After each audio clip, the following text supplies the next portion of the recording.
So, welcome everyone. Today we are going to be discussing why nothing seems to stick, how to stop chasing solutions and start creating lasting change. This is a topic very dear to me. This is like core to the work we do.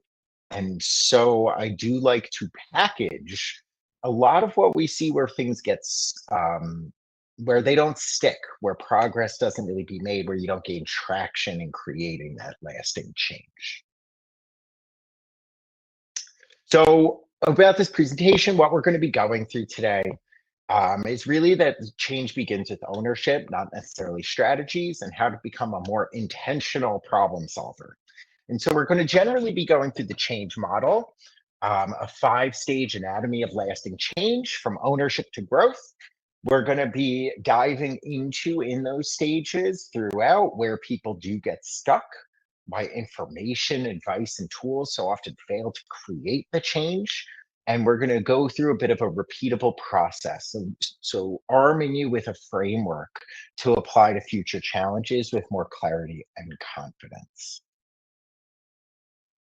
So we live in the age of solutions.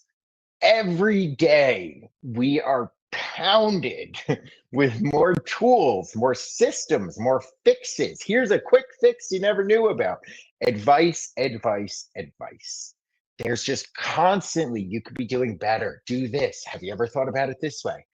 And this comes in the forms of books or courses, bestsellers, master classes, online learning, apps, and this new AI tool. Here's a productivity tool, habit trackers, coaching bots, planners and systems, bullet journals, time blocking, coaching and therapy.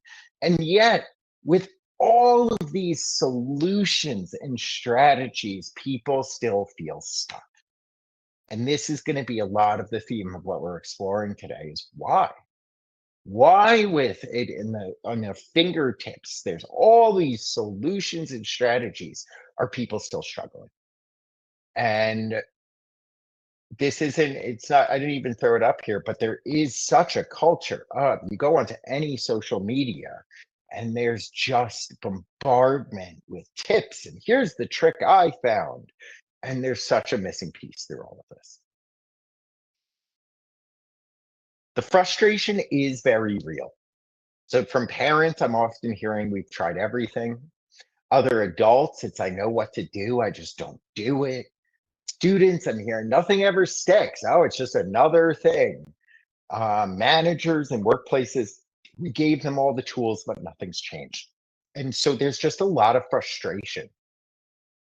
It feels that there's so many resources out there. So why are we still stuck? Why aren't we moving forward?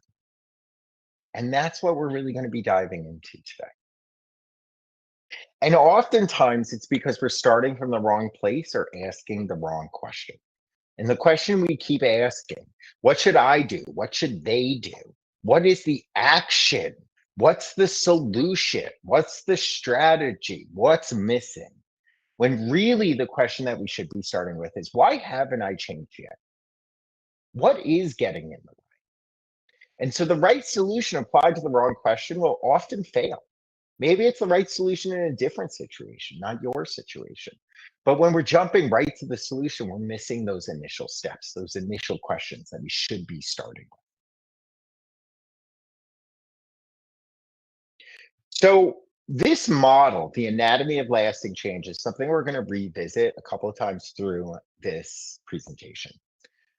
So, every strategy, habit, and growth story fits somewhere along this journey.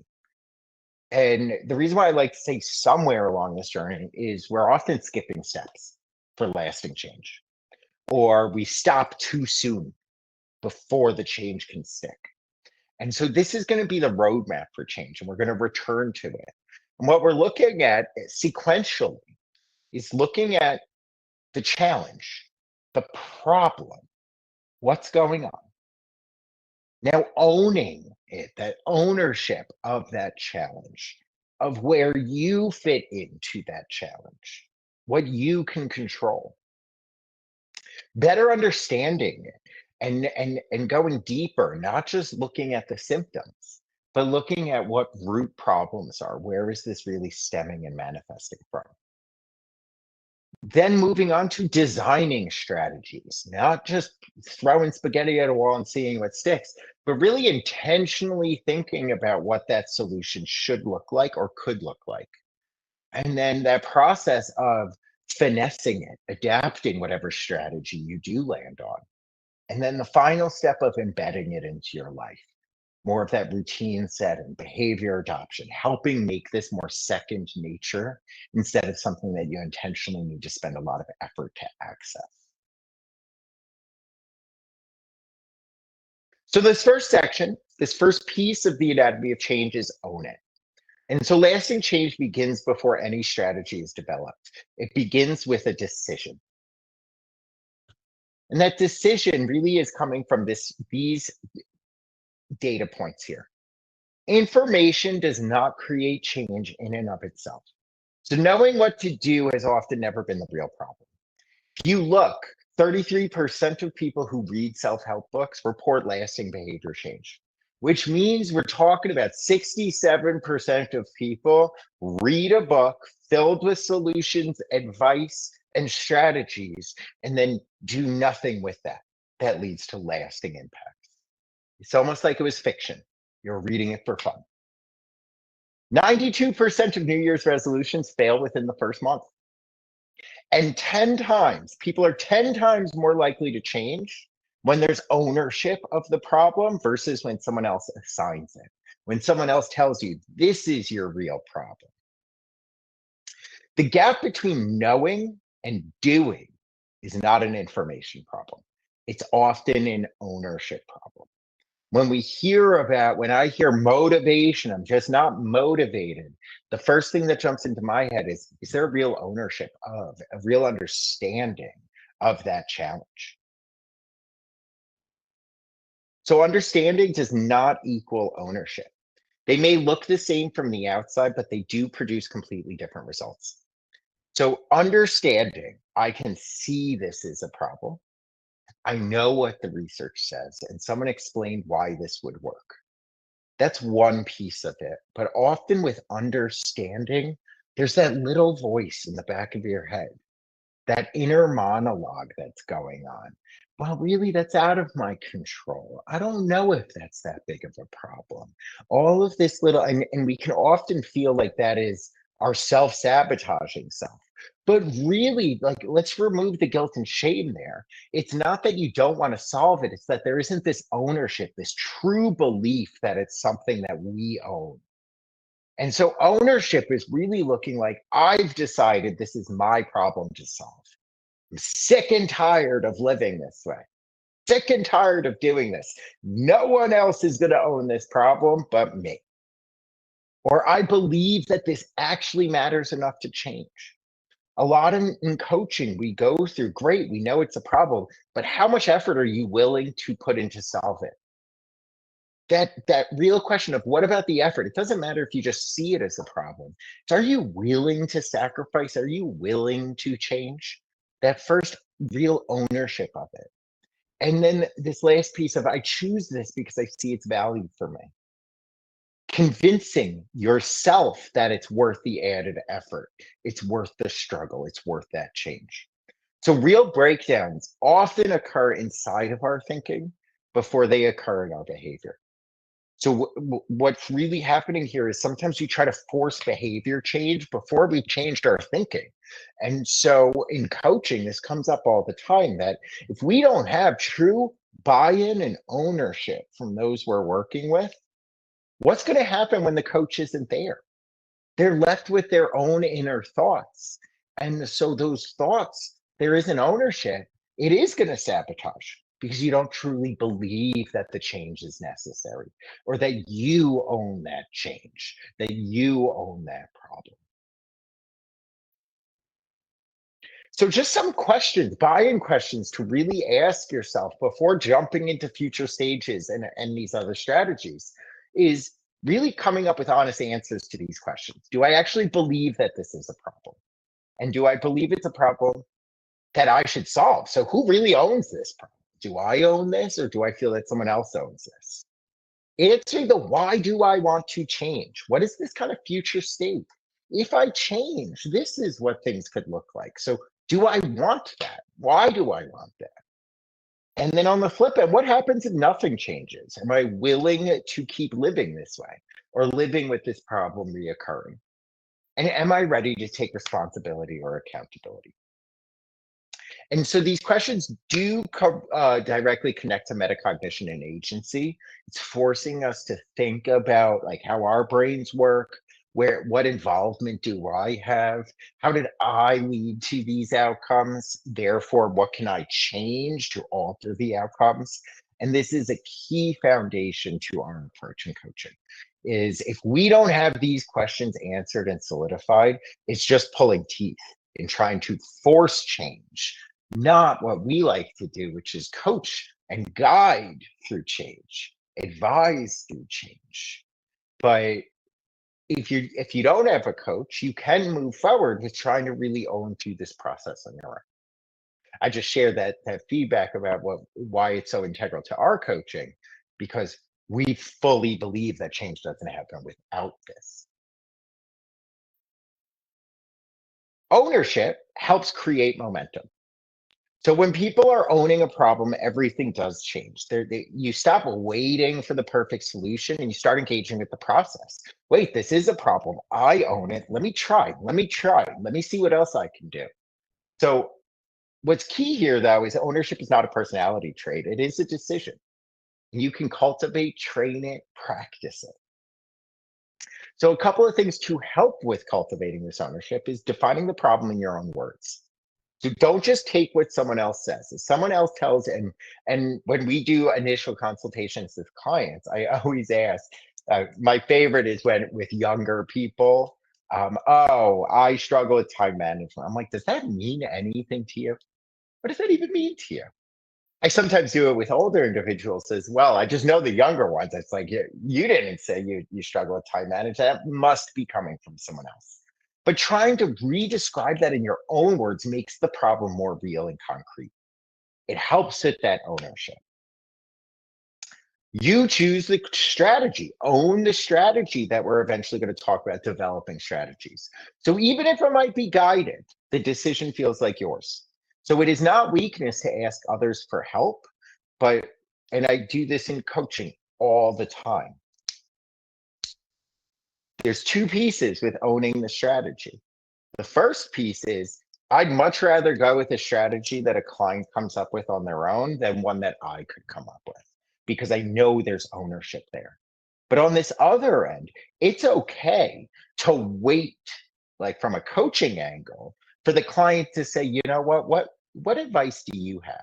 Just by the asking for input, asking for insights on a strategy helps create ownership because it was solicited feedback, not unsolicited.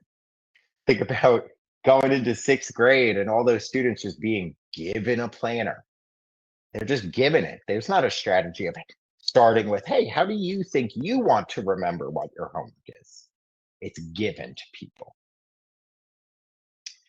Another is about persisting through setbacks because when you have ownership, you're able to persist more likely. There's a little bit of human stubbornness in there, but when we have ownership, the goal matters to you. You want it to succeed, so you're putting in extra skin from this ownership. You have more skin in the game, so you're putting in more effort.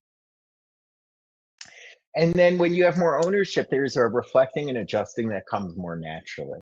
Since you're invested in the outcome, you're invested in understanding that you have skin in the game, you have ownership. This process of stopping and reflecting on is this actually working doesn't just feel like another task to do. It feels like something that you're part, you really want to get to that solution. You're really part and owning that throughout the process. And so that doesn't feel like just an added step. That feels like something that's helping you get to the better outcome. So ownership is the difference between someone who just tries a strategy and who's someone's building a process.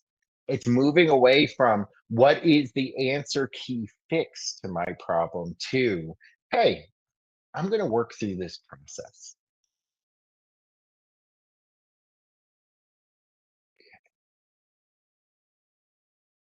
So now moving on to understand it. So before you can solve a problem, you have to actually know what it is. So many people are skipping this first step of problem solving. And so when we feel stuck, our instinct is to reach for a solution. We ask, what's the best app? What's the best planner? What's the best strategy? But often the most important first question here is what's actually happening? Where is the breakdown actually happening? And so a good solution can't fix the wrong problem. And this is also where we're going to tie in a bit of metacognition. A good solution for someone else might not be the best solution for myself. So symptoms versus root causes.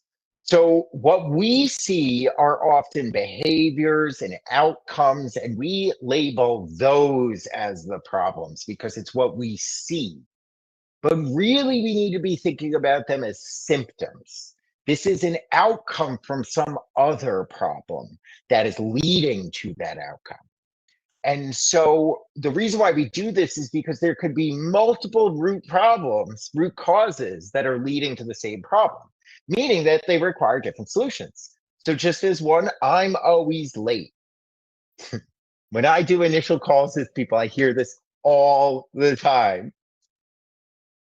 I ask, hey, what are some of the things that you're struggling with? What do you think are some of the problems that you're looking to get solved and or that you want help with?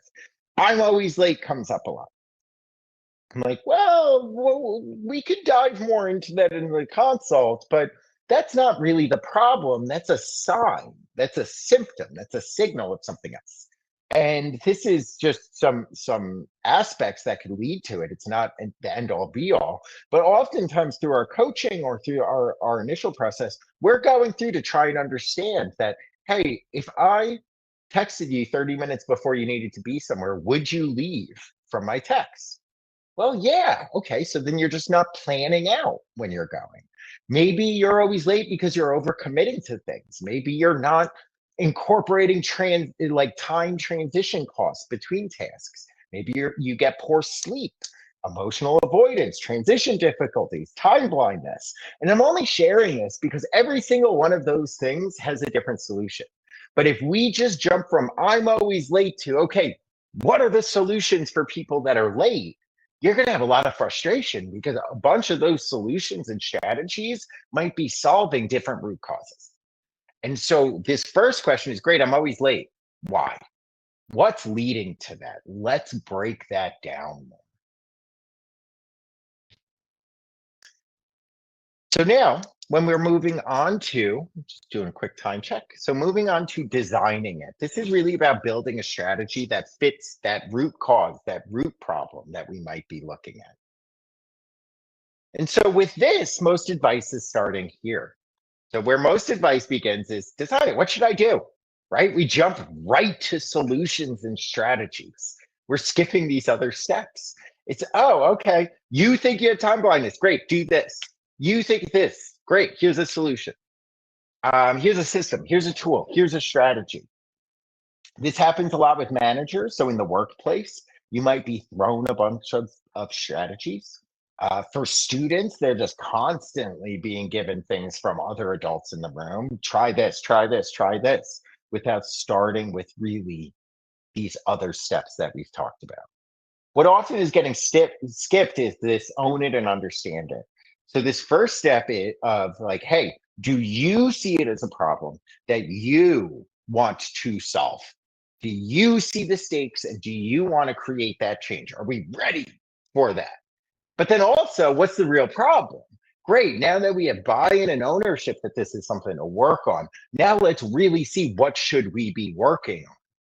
Let's root this in the root problem before we start designing and thinking about strategies and supports. And so why does this often fail? Because the strategies without ownership and understanding rarely stick. They're either solving for the wrong problem or, hey, when you're not in the room, are you actually going to follow through with something if you don't feel like you really have the ownership? So skipping to solutions is the most common and most costly shortcut in the change process. The reason why I throw in most costly, it's not just the wasted time, the wasted effort. It's the impacts on our own sense of self and self-worth. When constant strategies are being thrown at us and nothing is working, we don't jump to, or people typically don't jump to, well, something's wrong with the strategy because we miss those first two steps. What's typically happening is I'm stupid, I'm lazy, maybe I'll just always be that way. That is the major cost. When multiple strategies are not solving the problem, we start going to this place of nothing will work, and we are detracting and making it harder to have a growth mindset. It really hits on your confidence. So now Rise is our problem solving paradigm that we developed. This is really just trying to break down this actual problem solving bit. And a little bit of Rise taps into the prior stage of that real understanding of the root problem. And so that's this first step. And so Rise is a strategy design engine, a problem solving and strategy design engine. And so Rise stands for recognize, identify, strategy implementation, and evaluate effectiveness. So what we're looking at in this is R is recognize, of name the challenge in your own words. So this is really that understanding. And let's start with strategy development by let's recognize clearly what is the problem we're trying to solve for. The next is identify strategies, which is exploring different options and identifying these strategies that could address the problem. This is a big area that I always try to encourage, especially when people struggle with some rigidity. Let's come up with two or three potential strategies and pick the best one. We encourage this brainstorming piece here because we don't want to make it seem like there's only one thing that can work. Leaving this where there's other options helps with that growth mindset of, this first one might not be the best. Then we got to actually implement it. I can't tell you how many people I've tried working on a strategy with them. We come up with something, we're all bought in, it's great. And then come back to a next coaching session and they're like, okay, that strategy didn't work. I'm like, did you actually use it? They're like, well, no, I forgot. Like, well, we can't evaluate if it worked or not if we didn't implement it. So we do want to make sure that when we are going through and design, and remember, we're still designing the strategy. Don't think that once we brainstorm and we're starting to implement that we're done here. What really is important here is we try to implement it. And part of this then is we evaluate. Hey, I only 50% used the strategy. These were the reasons why it didn't work. These are the reasons that it is promising and it might work.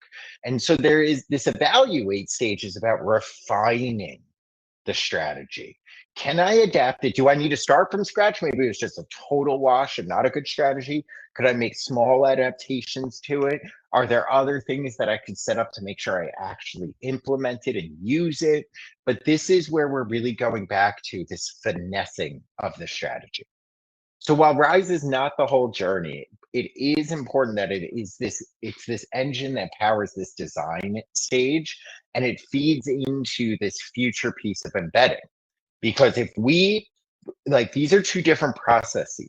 The process of designing a new strategy, a new behavior, a new routine, a new approach to solve different problems, that's its own mechanics. Then we move on to more of this integrating and embedding into our lives. But we don't want to jump and speed through this piece of finding the right strategy to solve the right problem and then immediately starting to integrate it yet. Those are two different situations. This is all about, can we find something that is sustainable, is addressing the problem enough that it's less of a problem? And then we move on to more of this commitment stage. And so, just to reiterate this point, strategy development is iterative.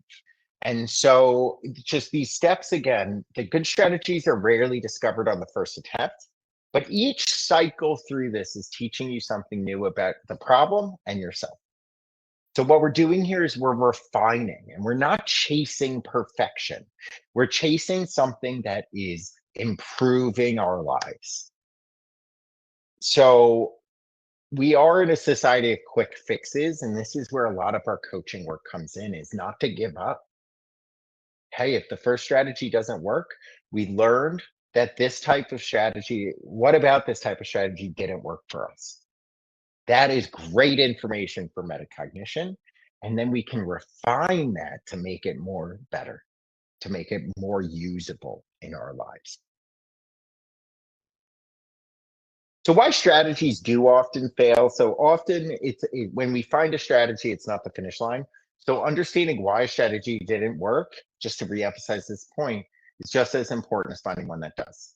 So sometimes the strategy was for the wrong problem. So maybe it's a great strategy, but we just learned more from the implementation that that wasn't the real problem that was leading to the poor outcomes. So it solved the wrong issue.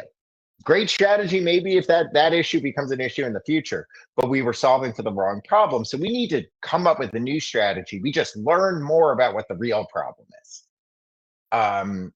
This happens a lot in coaching. We set things up, we do it, but then we uncover a different problem. The other might be that it's a poor fit, so the strategy can work for others, but it doesn't match our brain. It didn't work for us. Okay, so then what did we learn about it? Why didn't it work for us? And how can we adapt that? Sometimes strategies can be way too complicated. So getting started and implementing the strategy is way too high to sustain under real life pressure. And so it doesn't matter if it's a perfect strategy on paper. If we struggle with the implementation piece and actually using the strategy, then it's not a good strategy. Sometimes strategies can fail because it's never evaluated. So if we don't reflect on it, we're not learning from these strategies. And when we're not learning, we're not improving. And then this other piece is we can abandon these too early. So sometimes in this initial piece of refining these strategies and these solutions, it can be uncomfortable. And so, hey, this doesn't feel that good. It's too hard. I don't know. It's too different. I'm not comfortable. And so we give up on the strategy when all of those factors of this is new, this is different, those things will eventually change with time in using it. And so if we use those as the signals to give up on a strategy, then we're actually not giving it time to have its intended impact. So now looking at embedding it. So designing a strategy is only half the work. The harder part is making it stick. So designing does not mean living the strategy. So when we design a strategy, oh, sorry. So when we design a strategy, there's a bit of understanding the problem, finding a promising approach, and it looks great on paper. But living the strategy is now, can I access this and use this out in the real world without other supports, other things around me? And so when you're living the strategy, there are going to be real life interruptions that come in. There might be some of this motivation fading. So it's not that shiny new object we're doing. And sometimes old habits, they die hard. They really like to claw back. Our brain naturally gravitates towards comfort and the familiar. And so when we go to live the strategy, that's where things can often fall off the track. And so this distance between a plan and practice is where a lot of change efforts die. So a lot of people feel like they know what to do. In some of my initial calls with people, I'm always asking, like, hey, have you tried anything before? They're like, yeah, I tried X, Y, and Z. Like, well, did they work? One of the most common things I hear is they worked, but I just didn't keep up with it, which is fascinating, right? So clearly, an understanding that I found something that worked, but I'm struggling with actually following through and keeping doing it. So, a great strategies, these great strategies can still fail. So, they're not necessarily strategy problems. They can often be behavioral adoption problems, and they require different responses. So sometimes the strategy failure piece is when the strategy was just a wrong fit, either wrong problem, wrong approach, or wrong timing, where we want to go back to rise and we want to redesign the strategy. But the behavior adoption failures are the strategy was sound, but we didn't consistently practice it long enough to allow it to become a habit. And this is often an embedding problem. So the strategy isn't necessarily the issue. And this can often be from forgetting, so no systems in place to remember the new behavior, the new strategy, distractions, so competing priorities, crowding it out. Oh, I don't have time to use that strategy. Let me just do what's quicker. Initiation difficulty, so starting feels hard even when the intention is there. A loss of persistence, so this kind of motivation, we lose sight of the goal, and so we forget that why, and that ownership fades a bit. There can be some life disruption, so routines break and they never restart. Some fading accountability, so when there's some supports in place, they might disappear too soon before we can embed this. Or an identity gap, so the behavior never really becomes who I am. So while most people are blaming the strategy, the real problem is often that they stop before the behavior had a chance to become automatic. A very concrete example I like to share is, um, just because we've all been there, being a student and being told to outline research papers or outline a paper. And I can't tell you how many people, I was one of those. Hey, this is a waste of time. Let me just write. What do you mean you want me to spend an hour outlining? That's an hour I could be writing. And so, through some of this accountability, me going through this process with some students is really helping guide them through and seeing the value from it. And after about like one semester in a writing class, my favorite thing was having a student come back to me and being like, okay, so I have a paper coming up. I'm going to outline. I'm like, oh, I don't even have to convince them. They don't think about it any other way. Their new normal is, hey, I couldn't even write a paper without outlining now. And so that is the purpose of, like, that was over the course of 3 months, three different papers of helping write and outline. And so that process had enough time to embed itself that it became second nature, it became the strategy and the go-to tool. So as we're embedding the strategy, turning a strategy into sustainable routine does require intentional planning. I don't know how many of you have found a great strategy and then you're like, oh my God, I'm never going to live without this. And then 3 weeks later, you're like, wait, what happened? Why did I stop doing that? That's where there's lack of intentional planning around it. And so, really, not just intentional planning when things go well, but also in planning for when things go off track. So, just some key questions to be asking to help with embedding a strategy is, how will I remember? What is the trigger or cue in your existing routine to use that strategy? What is that signal to know? What are things that could get in the way? So, anticipating barriers before they happen allows for us to plan for those. Who or what will hold me accountable? So, naming a specific person or system that can support getting over that hump. And what's my recovery plan? So, deciding in advance what happens when we do slip, not if you slip, plan it as if you will slip. And so, what is our recourse to getting back on track? One kind of rule of thumb I typically like to use with some of this behavioral change and embedding is, I like to call it the rule of threes. So, especially when you're starting a strategy, if you go 3 days or three attempts, it's hard when things are spread out and they're not super consistent. But let's say three attempts for ones that aren't super consistent. But if we're talking about a daily strategy, 3 days is your warning sign. If you go 3 days not using it, not applying it, it's like you're starting from scratch. So if you're using a strategy, and then you miss one day's okay. We have the next day to get back on track. The second day, we don't get to it. Warning signs, we're slipping into danger territory. And then that third day, that is okay. If I don't do it now, I may as well be honest with myself that I've fallen out of it. I'm not giving this an opportunity to stick. The rule of threes is 3 weeks. If we're able to stay accountable for 3 weeks, you're on a really good trajectory with it. You still have work in embedding, but 3 weeks is a great next trigger after 3 days. I've made it 3 days. Now, oh, maybe I had a slip up here, but now I've gotten to the 3 week mark. Okay, let's stop and really think, hey, am I starting to see these changes? Am I starting to see the benefits from this strategy? And then we go on to 3 months. 3 months of consistently using a strategy that we've committed to is often that great benchmark of, this is pretty embedded. This is pretty second nature. I do like this line. A strategy without an embedding plan is just a good intention, but intentions aren't plans. Intentions are hopes. So where do people often get stuck? Different people get stuck at different stages, but the key is knowing which stage is your sticking point. Where do you tend to get stuck? Because the solution is completely different depending on where you are. So if you're getting stuck with owning it, if there's no buy-in, you're really just trying to solve someone else's problem, or you're not convinced it's worth changing.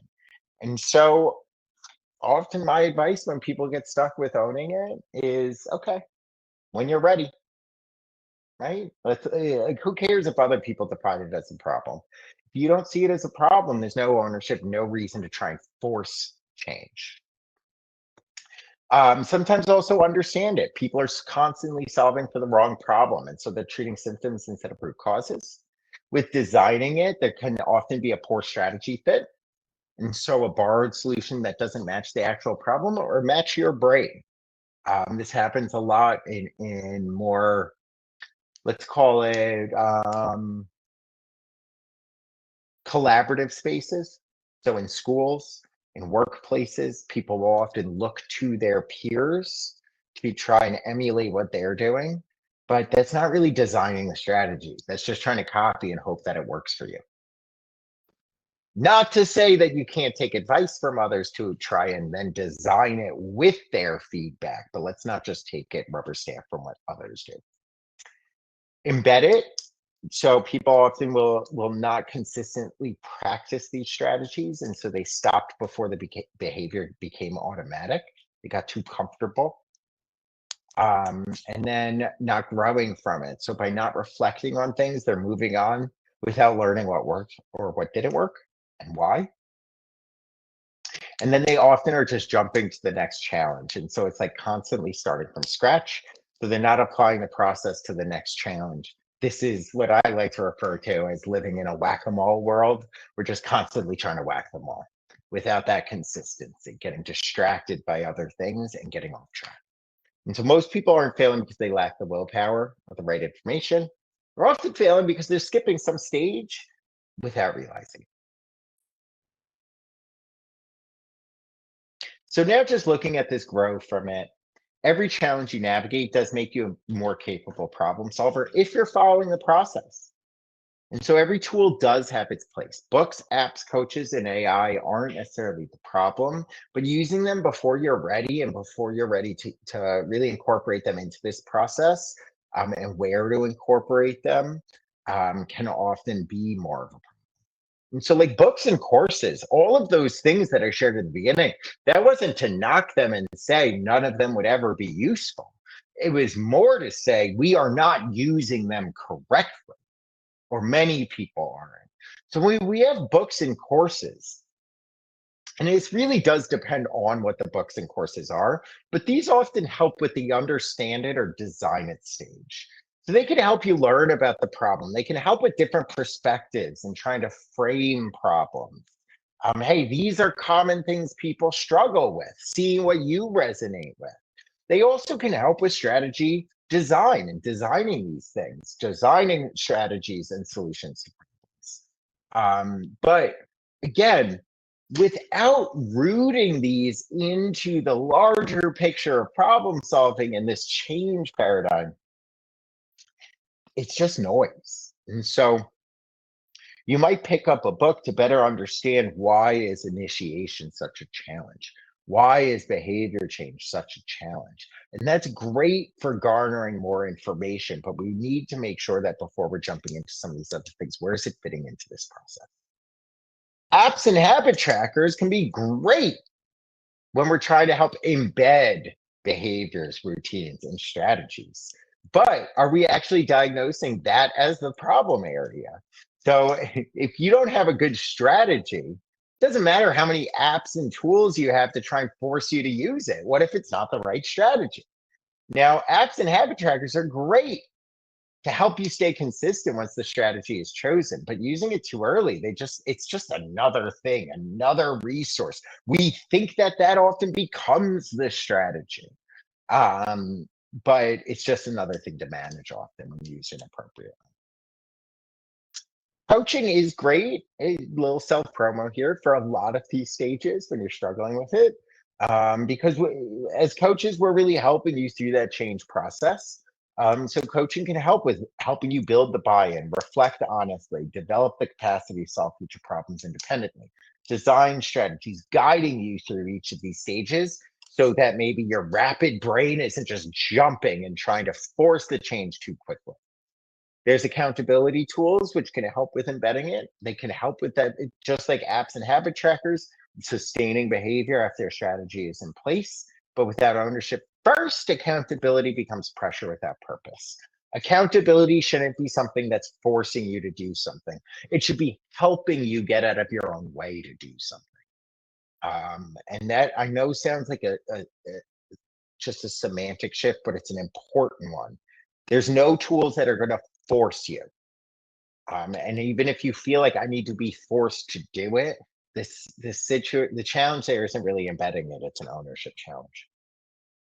And then AI and productivity systems. These really help with the design it and embedded stages. And so they help with organizing thinking and building systems, and they're most powerful after the problem is understood and the strategy is chosen. So the goal here in this presentation isn't to try and encourage you guys to stop using resources. It's to help you use them at the right stage and with more intentionality. Too often it feels like these like self-helps and things, oh, someone told me I should read this. Well, why? Why should you read it? What purpose is that serving? Read the back of the book, read a synopsis, see if some of that is resonating before you dedicate time to read it. And so you do want to ask these 5 questions. What is the actual problem? Being specific. Don't look at just symptoms. Where are things really breaking down? Ask yourself, have I truly decided to change? So borrowed motivation rarely lasts. What have I already tried? And why didn't it work? This is helping you start flex that metacognition and really get to root problems. With 4, does this solution fit my specific situation, or am I borrowing someone else's answer? And 5, how will I embed this into my life? A strategy without practice is just an idea. So just some red flags to point out that you're just chasing solutions. So solution chasing does feel like progress, but it keeps you busy without moving forward. So just some red flags to look at is, are you switching systems before giving them a real chance to be given an opportunity to actually work? Are we buying more tools than you actually use? Check out your subscriptions. Are you subscribed to something that you're not even using? Skipping the reflection after something doesn't work. Don't just move on to the next best thing. Don't just move on to the next strategy. Pausing to really think about why didn't it work and what can we learn about ourselves or about the problem. Waiting to feel more motivated before starting. That's just waiting for that magic wand fix that you're never going to get, or searching for perfect instead of good enough. Well, this isn't exactly what I'm looking for. This kind of aspect of like, don't let the um, Goldilocks symptom come in. Oh, sorry, a second 5 of 5. So the real payoff isn't just solving one problem; it's becoming someone who could fix the next one. And so growth is about becoming a better problem solver. And so people who are growing consistently aren't ones that find the perfect system. They're the ones that understand that this process is never going to be done. There is no perfect, because what works right now, maybe 90% of, maybe it's 90% effective right now. Guess what? In 5 years, your brain's going to change a bit. I used to be able to run a system of just I remembered everything in my head. There was never anything that would slip out of my memory. Guess what? That was 5 years ago. Doesn't work anymore. So the strategies, behaviors, all of that stuff that I spent time working on no longer worked. It's okay. It's a new problem, and we got to go through this growth because the world's constantly changing, our brain's constantly changing, situations are changing. And so it's not necessarily about a checklist of just trying to get problems out of our way. It's to focus on this problem solving growth mindset process, this change process. So the goal isn't to solve one problem perfectly, it's to become someone who can navigate any challenge with more clarity, ownership, and skill. And so really looking at this, own it, understand it, design it, embed it, and then grow from it. So really just to back this up, this isn't me just talking at you about change. This is what we practice day in and day out in our coaching work. And so we're always starting with ownership. Before any strategy, we help people decide the problem is worth solving. We'll be the first ones that when people question, why do you want to consult? Why can't you just listen to what I'm saying? This is what I want to work on. And we won't work with those people because we know that they'll be upset and wasting their money because that doesn't work. And so we're always starting with ownership. We're helping people decide the problem is worth solving.